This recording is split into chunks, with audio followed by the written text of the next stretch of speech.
you assess the results compared with in-person instruction? What kind of student feedback did you receive on your choice of modality? What will you do differently now? What will you keep? What would you like the college to do for you or for the students that would enhance instruction? And what should the school avoid doing? And for each other, would you like to see more opportunities to share experience?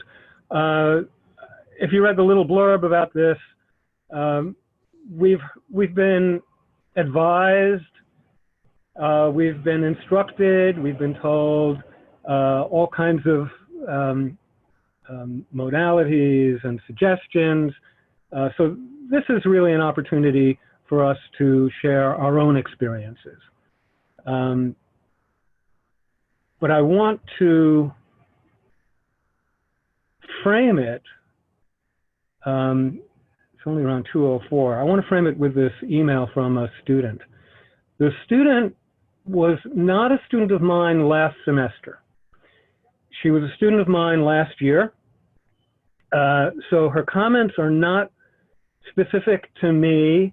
She wasn't trying to make me feel good or make me feel bad. So I think it's fair to say that her comments are authentic to her. And I found them consistent with what many other students have said as well. But she put it in a very comprehensive and articulate manner, so I thought I would read it for you. So let me put the screen on there for that. Can you all see this? It's probably a little bit small print, but I'll read it out for you. The online transition in the spring was okay. I also like where I prefer the in-person interaction. I'm not a fan of online classes because I prefer the relationship that's built between a professor and the student versus the one that's built virtually. Mostly all of my classes last semester were sync classes except for 2. I don't know how many classes she must have taken. I think sync classes give the students some type of stability, because I had this one class that resembles an asynchronous class, and I felt lost since there were little instructions on what to do and there was no meeting time to talk about the class progress. But I also had another class where the professor would tell us on Mondays what chapter to read and provide us with questions to complete by Wednesdays, and that worked perfectly well for me. I guess the issue with the other class was the communication. So if teachers choose to teach asynchronous class, and advice would be to be very clear with instructions, be fair with the workload and the time period that's given to complete the workload, and communicate. However, I do believe that sync classes can be a bit challenging because you never know what might come up between the time that you are supposed to be sitting in class. Some teachers can and are strict about attendance, and it might come in conflict with those who work, babysit, etc.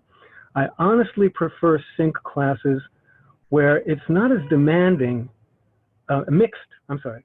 I honestly prefer mixed sync classes. See, this is too, this type is too small for me. I honestly prefer mixed sync classes where it's not as demanding as a regular sync class. I found myself getting distracted a lot at home while sitting in for the sync classes because of the environment. A lot of students might live in places where there's a lot going on, loud music, house full of people, lots of commotions. So it's hard for them to dedicate an hour and change to listen to their professor, to listen to the professor talk, or let alone participate, which is why last semester a lot of people were participating via the chat room rather than using the mic. I think professors should be considerate about those types of factors. I don't think the camera should be required because I think mostly everyone is in their PJs, especially if it's a morning class, so no one wants to be in front of a camera early. As long as everyone is participating somehow, whether it's through the mic or chat. I think the requirement of video is a bit excessive. I believe the classes should be recorded. One of my professors did this and it came in handy, just in case someone missed a class. And it's also good to go back and re-listen to the lessons if you did not understand something. In all, I think I prefer a mixture of both classes. There are dates provided on when everyone is going to meet, so there's a way to work your own professional schedule around it. And it's not as demanding as having to sit in every week for the class. It gives students freedom, but also allows the opportunity for a class conversation to occur, even if it's just once every 2 weeks. She added in a separate email, like the day later, she said, "Online classes are all virtual and boring. Everything is through emails and announcements, and there's no companionship at all. So I find it funny how one of my college experiences is taking online classes for a whole semester. I believe last semester, before COVID, I swapped out an online class for an in-person class, and now I have no choice but to take them. It's a new experience for everyone, and I hope everything falls into place. Some teachers are harsh, though, and luckily I haven't crossed paths with one that cannot show empathy and flexibility or understand the current climate that the world is currently in." So let me say that is, what she says there is very consistent with what I've heard from other students. And I don't know what you guys have heard from, and I actually have some interesting anecdotes from my last class during the transition. But this is supposed to be a speak out and share, so I don't want to monopolize the discussion. I've just talked for maybe 5 minutes. So please join in and express your experiences and share with us. Anyone. Just unmute your microphone. Anyone? Do you have a specific question or a specific prompt? No, Matthew doesn't need one. Go ahead. I was just going to, one of the things that I found interesting, and it kind of ties in with the email that you just sent, is hearing from different students, and I think this will be unsurprising, that there were some students that really preferred the synchronous classes and some students that really preferred having asynchronous classes. And, you know, there could be really strong kind of preferences and opinions on either side. So it'll be interesting to see this semester, given the attempt to kind of discern between the kind of different modalities in the schedule of classes, if people are able to kind of slot themselves into the modality of class that they prefer.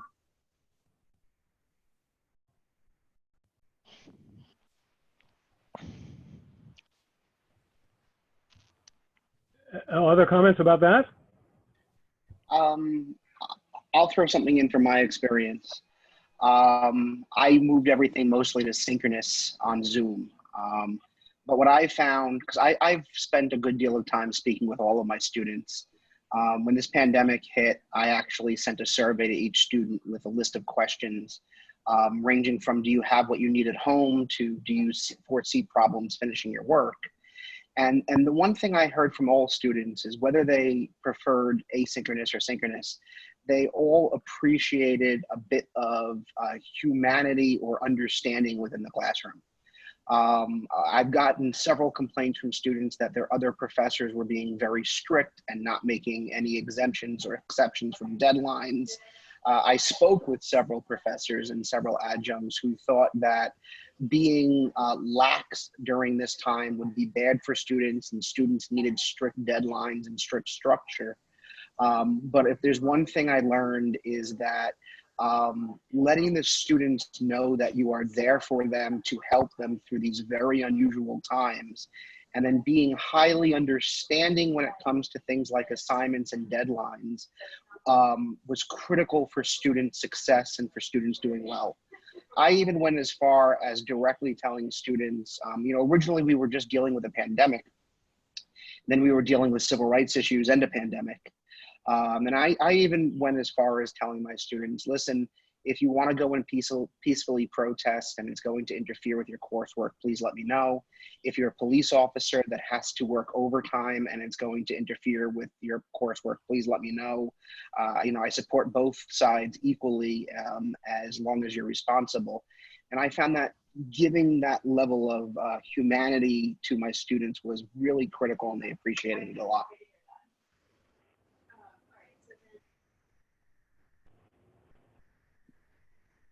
Other comments?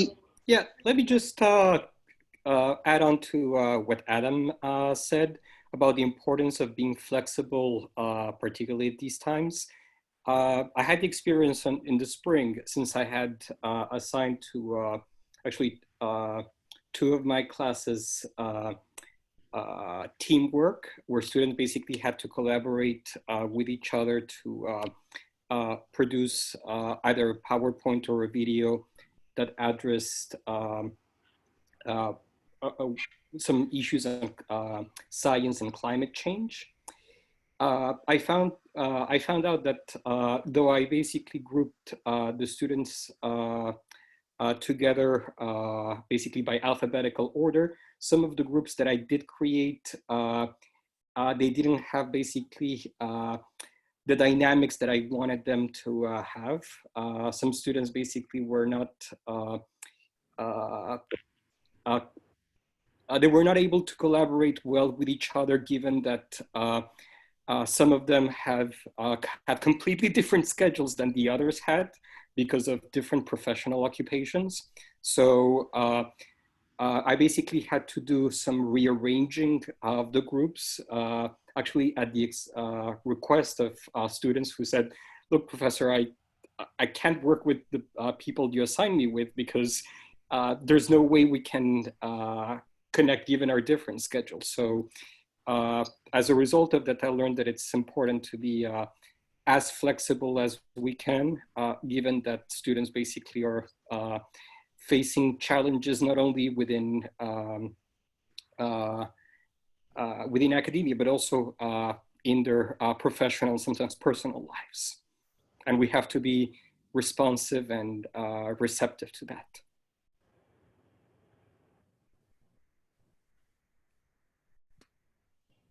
Well, thank you, Rob, Adam, and Sergio. I have a question.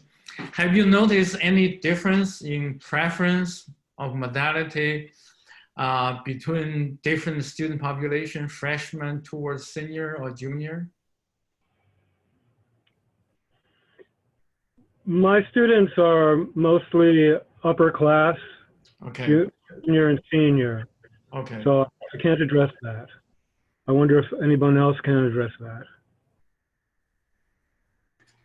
I think in my experience, it was pretty mixed. It depended on people's schedule. I had some non-traditional age students, and some of them had more tech problems, but on the other hand, they seemed to make a point of coming to the optional synchronous class meetings, I think for the purpose of real-time exchange. Thank you.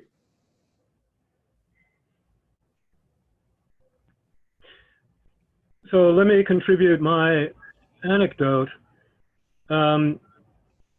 If you remember, there was a Tuesday night in March when we were all notified that there was a student who had contracted COVID, and tomorrow the school will be closed, but that it would open again on Thursday, I think it said.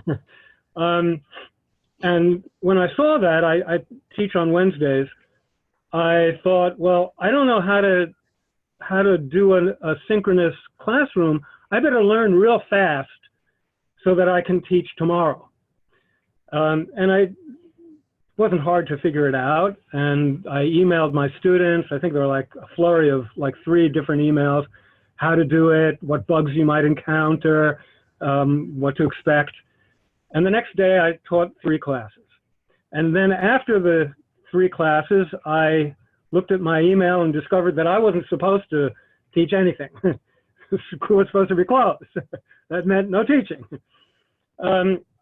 Throughout the rest of the semester, though, I held synchronous classes, and the emails that I received from the administration, as you all know, were mostly about, as Sergio was describing, about, and Adam, about flexibility and really empathy, which I thought was exactly the right thing to be saying from the administration. But at the same time, it made me feel as if, am I being hard-assed here? Am I being too tough? And are the students going to resent me? And I kind of assumed that they would. In the last class of the semester, I had an open discussion about the transition. And I was quite surprised by the response. They actually really appreciated the synchronous classrooms. One student said that with all of this uncertainty, well, let me preface this. No other student had synchronous classrooms in the transition. I don't know how true this was of other students in other classes. They did not have synchronous classrooms, and they felt, and they expressed this, that they were cut off at sea. They knew what the assignments were. They could read a book, but especially if there was a test on the book, they didn't know what the professor thought of, they felt they understood the book, but to respond to a test, you have to know what the professor thinks of the book. So they appreciated this. One student said that she looked forward to the Monday morning class as like an anchor in all of the craziness, not just the craziness of the college, but the craziness of the shutdown and the virus. And it solved a puzzle for me. I had a class after lunch, which I always had difficulty in drawing out. They wouldn't respond easily until we went online. With the synchronous classroom, you have this chat function, and you don't have to point to a student to ask a question. The students can chat all at the same time, which is exactly what they did, and they chatted with each other on the topic. So this classroom was tremendously improved by the synchronous chat room. And one thing that I discovered in their chat with each other and with me was that they would describe me, they would refer to me with something that I'd never heard before because I'm a little bit out of it. I'm older. They'd refer to me as the OG. Now, I didn't know what the OG was, so I actually asked them, what is the OG? They said it's the original gangster. I said, why are they calling me this? It sounds like a, positive thing. And it wasn't until that last classroom that what they meant there was that I had, alone among their professors, instructors, was holding the classrooms. And they seemed to feel that it was a kind of loyalty to them and a loyalty to the profession. Now, I don't know how this will play in the next semester because, I already knew them as people. I'd had them for, 6 weeks already. I knew their faces, I knew their characters. I don't really know, I didn't teach over the summer, so I don't know exactly what to expect. I've identified my courses as hybrid and flexible. So I've allowed myself some latitude to shift with the SANS. So if you have any advice, I'm open to that too.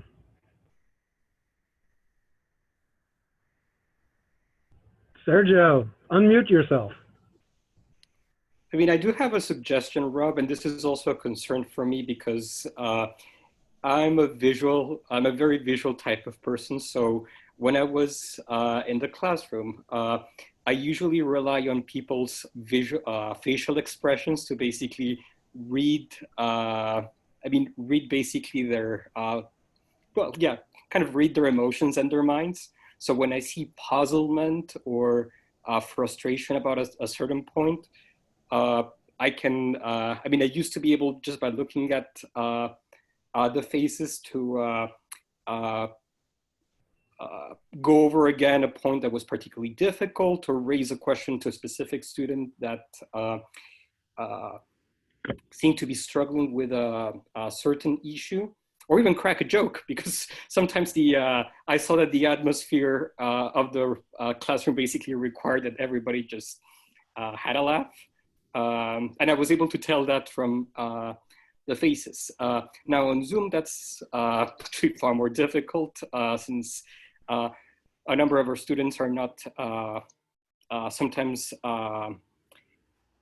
able to turn on their microphones, or even their cameras, because of their personal circumstances. So one thing that I suggest is that in the first day of class, you basically, or actually before that, just basically send to your students a little blurb, a little bio blurb, telling them some things about yourself, actually some funny things, and inviting them to basically introduce themselves basically to you on the first day of class. It can be done either through Zoom, or by replying to you with an email, and that way you can basically start building a rapport with them. I saw Leah first. Mm-hmm. So Rob knows about this. I've been doing this for, I guess it will be my third semester. But I started with in-person mini conferences. I call them mini conferences. I got the idea out of a book. I can't remember which one, but I require each of my students to meet with me for 5 to 15 minutes at the beginning of the semester, so that we just have an opportunity to check in, get to know each other, build some rapport, also give some space to talk about like what their particular needs or interests are. If there's anything where my expertise can come in handy for them, if they need help connecting to resources, stuff like that. And it's been a pretty big hit. The people who don't like it really don't like it, but there have only been a couple of them.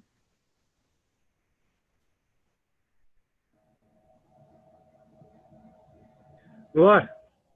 Thank you. Hello, everyone. I just have a couple of comments. One on the question by the provost about student preference, about the mode, whether synchronous or asynchronous.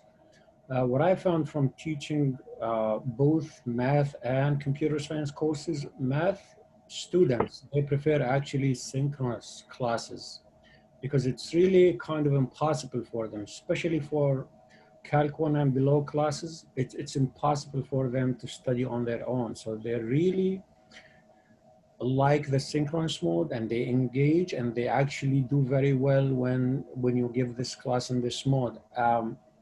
My preference is the same thing. And that's how I teach this class. Well, not at John Jay, I teach computer science at John Jay, but I teach at Hunter College math courses.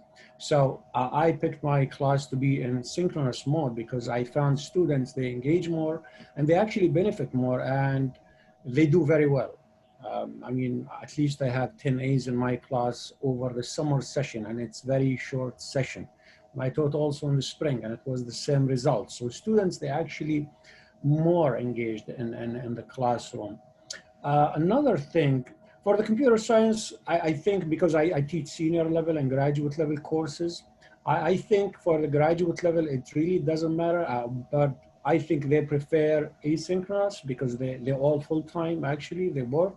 So they prefer that kind of a class. They don't want a meeting, every Monday, 6 to 8 p.m. So I think they prefer that. Even when I taught this class face-to-face, they said, why do we have to come to class? Why don't we just come 1 week and 1 week, online? So that's their preference. For the senior level course, I really don't know what they prefer, but when I taught it over the spring, the end of the spring, the other half, they seem to be very engaged. But the key thing which I learned through few workshops actually between the spring semester and in August, the last workshop. As a professor, you have to make your presence in the classroom, in the discussion, even if it's online class. If students feel that you are there for them, they will actually engage. They will produce more. They will understand more. They will spend more time. But if they see you just posting some type of instructions and you disappear for a few days and then you come back and you post something, they don't feel really a sense of belongingness to the class. So they don't really engage in any discussion on the discussion board. And I found this to be very true because I taught hybrid courses maybe 7 years ago. And initially, I did not have any experience, so I did not really post much on the discussion board back then. So students, they were not really engaged. But since I learned this through the experience and workshops, if the professor make their presence in the class, on interval basis that are not too far, maybe every day, even if you just post one simple question, one question a day for discussion, another day for homework, another day for just checking in with everybody to see how they're doing, I think that will make students feel they are part of the group. But if the professor, just upload these documents or reading resources, they will feel disjoint from the rest of the group. Thank you. Warren. Thank you. It's kind of funny because my experience has been exactly the opposite of that, in that teaching research methods and statistics in any advanced statistics courses, students have always preferred, in my classes, asynchronous teaching, only because I produce a lot of videos that actually demonstrate the math visually as opposed to talking through the math and writing it on the board, right? So when you get to the point where you're talking about a regression line actually being a continuous function of means for a conditional value of X, and you can go from a mean of X from an ANOVA calculation to multiples to drawing that out to a continuous infinite number of points, I've always found that the visuals have been better to reinforce the math in that asynchronous sort of thing, and then working in versus my substantive classes, which I think are different from yours because it's HR, and quite frankly, I say things in an HR class that I would never post in a video that could be played back for my provost. But I think the biggest thing for me is that doing this over a bunch of years, what has really been important was the technology to be able to do these things and the support for those sorts of things, right? It's here I came here with what I had. The last two schools I was at provided me with a full version of Camtasia so that I had full video editing capability that automatically subtitled things, so I didn't have to worry about ADA accessibility for videos and that sort of stuff. But I just think it's neat that we've had completely opposite experiences in doing these things. What's the level that you teach, Warren? What's the level of the course? What's that? What's the level of the course? Is it... Mostly graduate courses. Oh, graduate. Yeah, graduate. Yeah, they do prefer. Yes, they do prefer. Yes, asynchronous. That's what I said. Yes. Thank you. Matthew, unmute yourself. Really, I think what the common thread, that everyone is speaking to here is that students really appreciate kind of the instructor present, right? Being present in the classroom and the connections that are made. And that can be done in a synchronous environment. It can be done in an asynchronous environment in different ways, right? But it's just how invaluable, right? That kind of the instructor is in terms of being a part of the class and being connected to the students. So it's almost doesn't matter how you do it.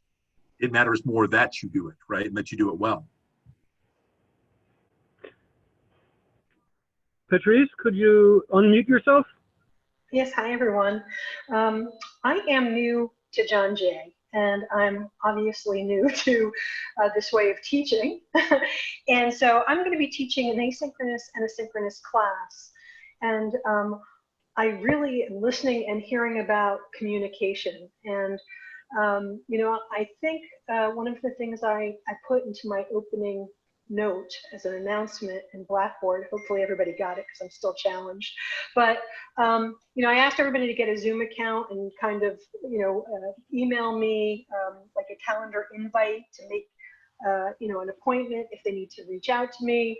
I'm still kind of trying to figure out how to post videos and things like that, and even just kind of come up with my course plan. But any kind of feedback in terms of what students have an easier time with in terms of communication. I mean, email's always probably going to be okay, but I think through Zoom, it's just so much better to see the student.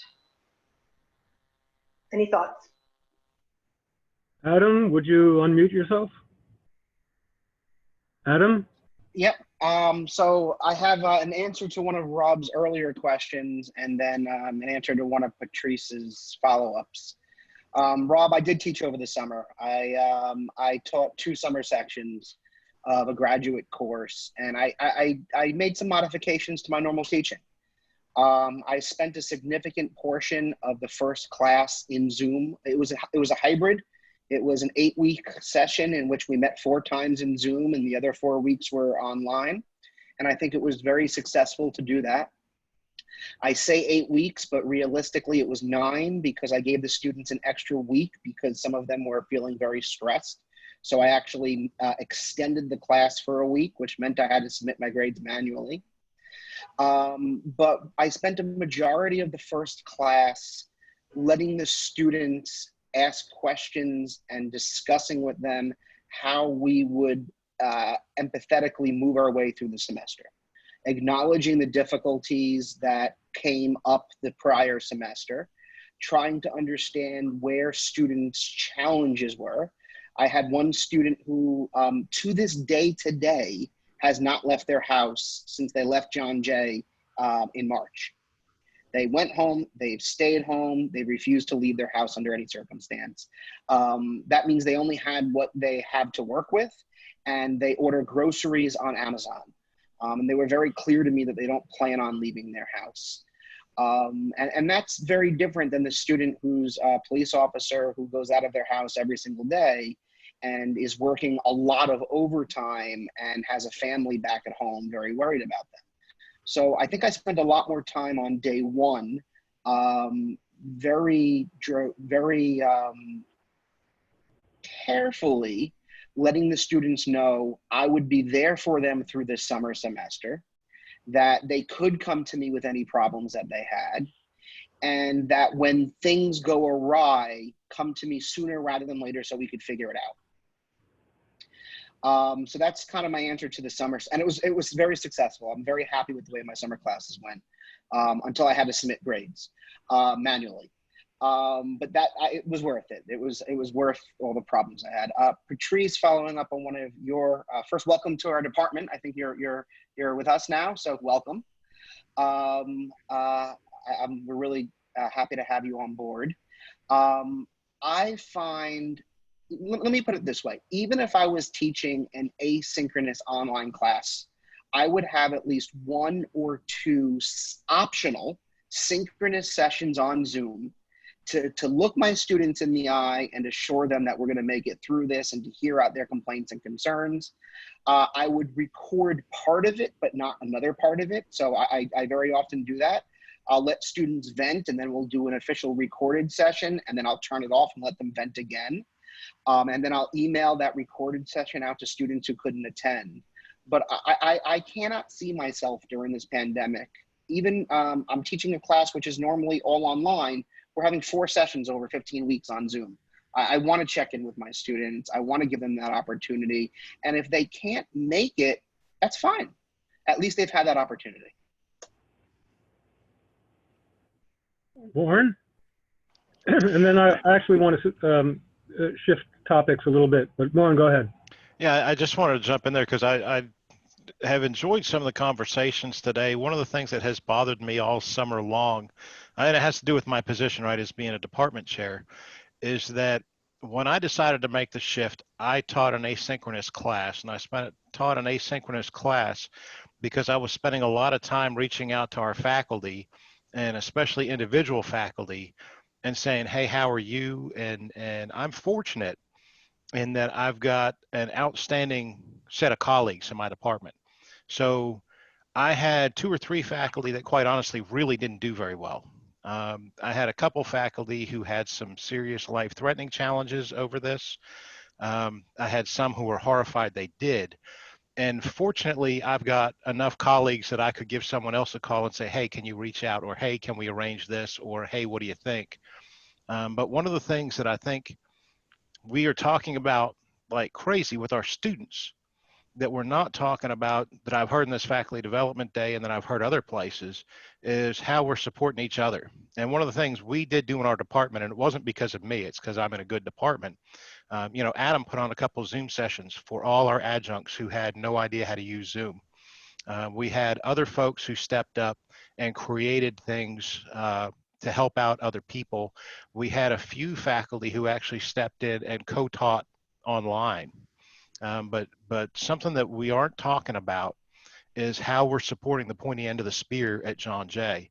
And that is how, you know, those of us who aren't engaged, I've got faculty right now who can't be here physically, even in a Zoom environment for this. And how we're going to mitigate those problems moving forward, I think, is the critical ones, because we're just like students, right? We've got a bunch of us who show up for everything and try our hardest and do our best. And then we've got a few people out there, and that's really the weak link in every academic institution. So I know it was off topic, but it was important to me. I got to say it out loud. Actually, you anticipated my shift of topic.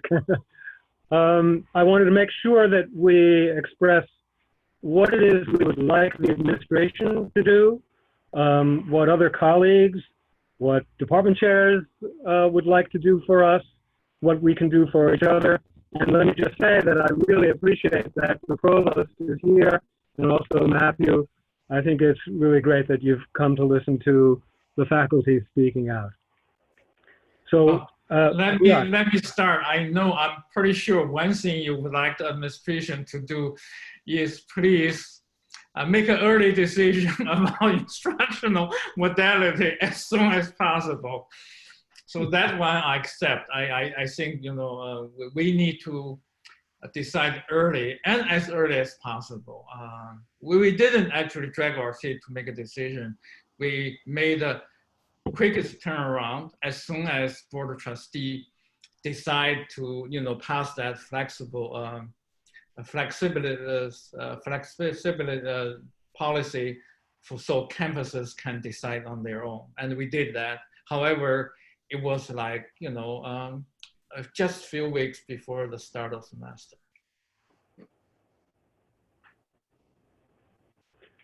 What, you wanted to say something? Yes, actually today in our coach session this morning, one of the faculty actually, she raised the point of supporting faculty in terms of equipment.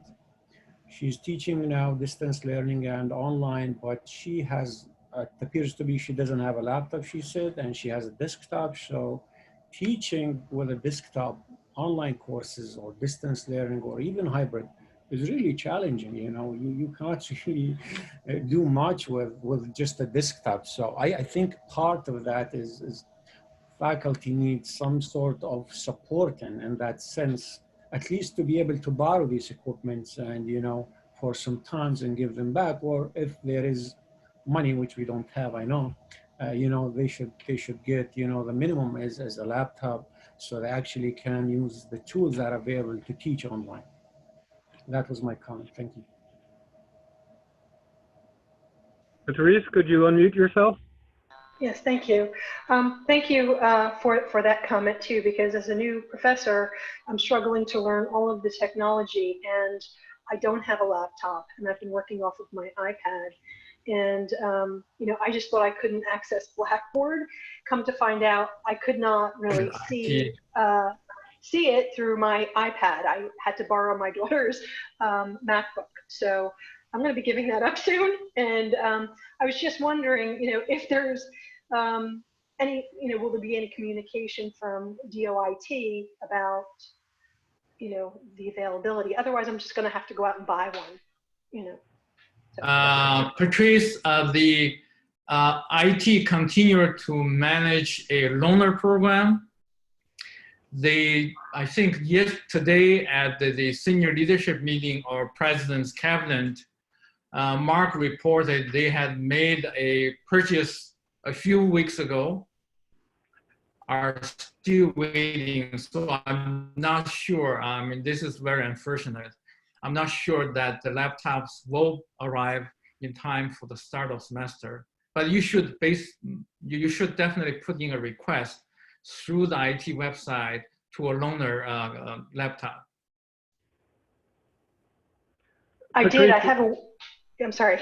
I did. I have a work order, as a matter of fact. Yeah, I'm just not getting a lot of communication. They have, what I heard is they have not received. And actually, 2 months ago, Ned Benton, or current faculty senate president, had heard with the very reliable resources. Nationally, the laptops are very, very short, extremely short in supply. But IT made some purchase a few weeks ago, and they expect to be here pretty soon. But I doubt it will be tomorrow. Okay. All right. Warren? Yeah, I mean, I think there's some good comments there, and some of the things that we should just start doing by practice. I mean, when I got here, everybody got a desktop machine. This is the first place that I've been in my last 3 jobs where everybody didn't get a laptop with a docking station. The last 2 places I convinced us, every time we hired a new faculty member, we bought them a brand new desk and a brand new set of bookcases. It just happened every time. And I said, hey, why aren't we buying a fully accessible desk if we're going to buy the desk? Why not invest another $50 so that we're actually ahead of the game, as opposed to, and what I'm really hoping is that some of these things, I've burned half a ream of paper today. I can't wait to go back to the office and steal more paper, because I get so many things emailed to me. Will you print this, sign it, and scan it? And granted, I can do it if I buy Adobe Professional, but it's still, I'm hoping that what we're going to see out of this is we're going to start seeing a revision of a lot of these processes that have been eating away at our time anyhow. I mean, y'all have been at John Jay longer than I have, except Patrice, and she's just got a bad department chair, so you can't blame her for the problems she's having. But you guys know how many things we do that it's just redundant paperwork that a simple program that routes requests could knock right out of the park.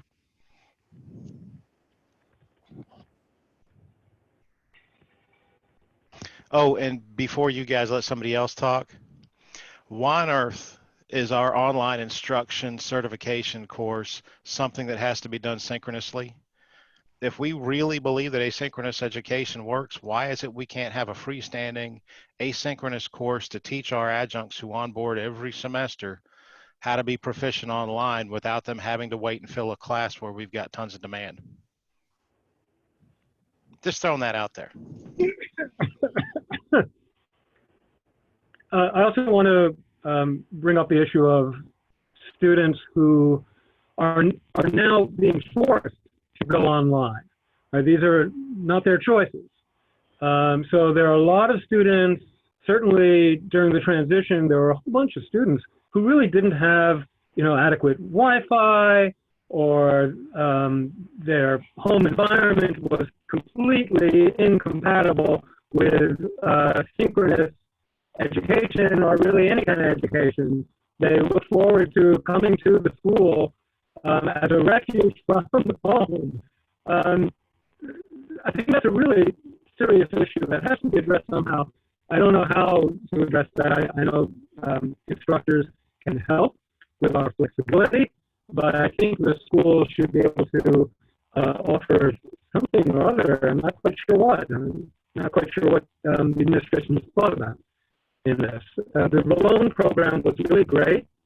I'm not sure how many people took advantage of that. or how necessary it was. But it's a pervasive issue that students say that the home environment is not ideal. But on the other hand, they do like, or many do like, a synchronous class. So it's a bit of a dilemma.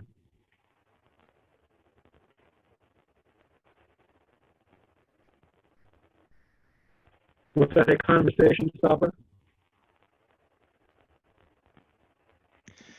Yeah, the Rob, one thing. Some trouble. I was gonna say, Rob, we were having some trouble hearing you. You were breaking up a lot during that.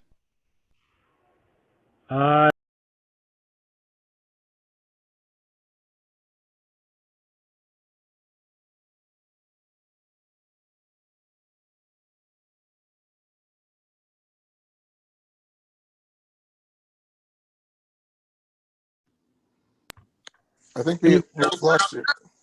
Can you hear now? Can you hear me now better? Yes. Did you hear anything that I said? We lost you for a while there, Rob. Maybe a good like 30 seconds at least. Students, just saying that students do want to have, many students do want to have synchronous classes, but on the other hand, the home environment is not ideal for them. So instructors have a role, I think, in being flexible. I don't know what the administration can do to help with that, but I think the students do have some needs as well as faculty.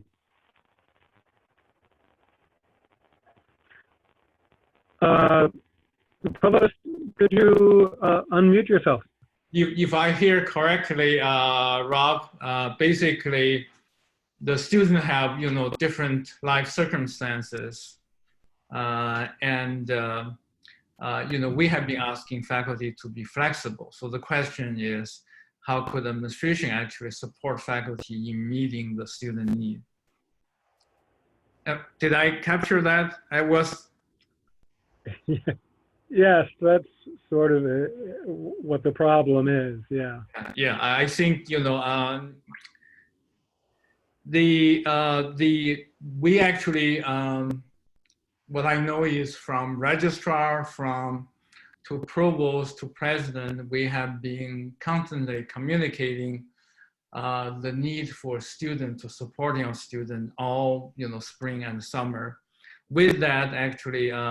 Every update, academic update, there are resources to support students in terms of, loaner programs all over the campuses, laptops. Then we actually gave out, several hundred laptops. Then the iPad and the tablet, internet connections and others. Situation is not ideal, but I think we're trying our best. And if and when we receive the CARES Act money, the portion that campus are supposed to be able to use, we definitely will, use that to also continue to support. And we are able to, for example, support faculty, through the summer, entire summer and spring, in terms of EPOD, our really heroic team of Jiangji Online or DAS. That's been very helpful. And Gina is here, TLCs and her inspirational emails, weekly emails to us. It's really been very helpful. But I agree, Rob. I think situation is not ideal. Actually, I just, not long ago, I sent Warren's message about even when you have money, we struggle to be able to buy computers for either student or faculty last semester because our docking deck was closed since the lockdown. So I had already had that conversation. I just told Warren with Mark, our new interim VP for Finance Administration, and he's looking into that potentially to to have a more flexible policy regarding that, because if we have been asking faculty to really be flexible with our students, we ought to be more flexible in supporting department and the chairs. So let me add a little bit here. I like what Adam suggested, what Adam did over the summer, which is to, rather than to have all synchronous classes, which might be too much of a burden for some students, especially students who have difficult home environments, to have a selection of synchronous classes to touch bases. That's sort of what I've planned so far, although as I say, I'm going to be flexible. I'm planning to have 1 day a week of a synchronous class, and the second session of the week to be optional for this. I'll be there. The students can come and talk if they have the time, if they have a moment that is flexible for them. So we'll see how that works. But I think that having, there is this desire for students to have synchronous classes, and there is this pressure on the other side of the difficulty of being at the synchronous class. So it's a dilemma for them. I don't know that there's any way that any of us can ameliorate them aside from holding sort of both. Are there any other comments? Lauren? One quick question. The thing that sort of has had me stymied over the summertime, and again, it's a little different for me because I've got 2 or 3 people who do a lot of work that makes me look good. But all of our staff in our department have been working on Chromebooks because they don't have technology, and we don't pay them as well as we pay faculty, so they don't have a big PC sitting at home the way I do. Given that all our property is tagged, why is it we can't take some of the functioning technology that's already at the university? I've got a $3,000 computer at the university that would do a way better job than my 10-year-old PC at home, sitting in a box in my office. Adam put it there for me. We've got those things. My admin has a fantastic machine in her office, and she's texting me from a Chromebook because that's all she's had for 7 months now. Have we given any thought to being able to allow folks to take out these things we've already had tracked and cataloged? That's exactly the question Angela asked me yesterday. Yeah. And actually, we did accommodate, I think, Matt, correct me if I'm wrong, 1 or 2 faculty members during the lockdown, but that's because of ADA accommodation. For the large scale, what I have suggested to Angela is to have a conversation with IT and Kim, about what we can do, and to be mindful of the kind of traffic, the management, the current public safety need to work, but also be really flexible. I think that could be a solution. That definitely, yeah.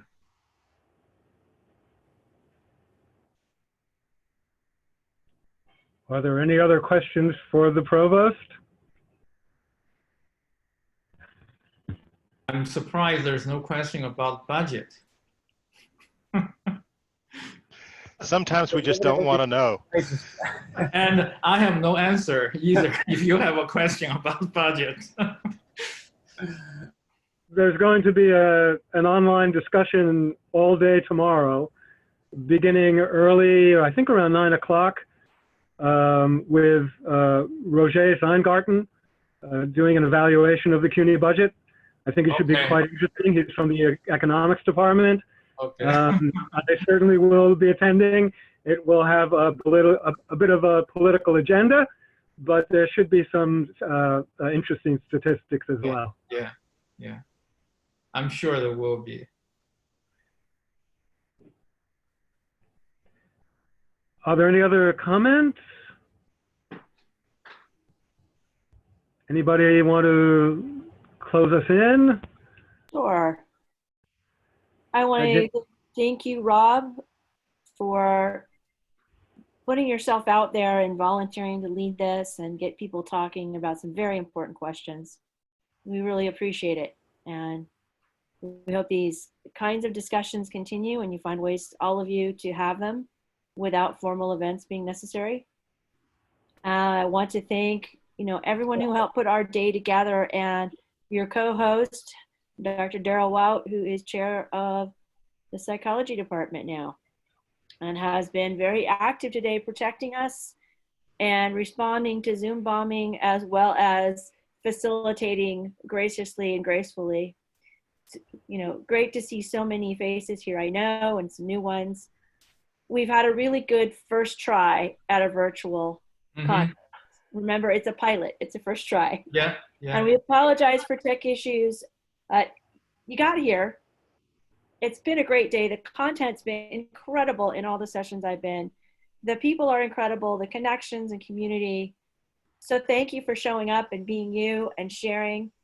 I've got a survey link in the chat. If you can grab that quick and copy it, you can answer that later. And we'll also try to email that out to everyone. And in the meantime, well done, and have a great start to the term tomorrow. Yeah.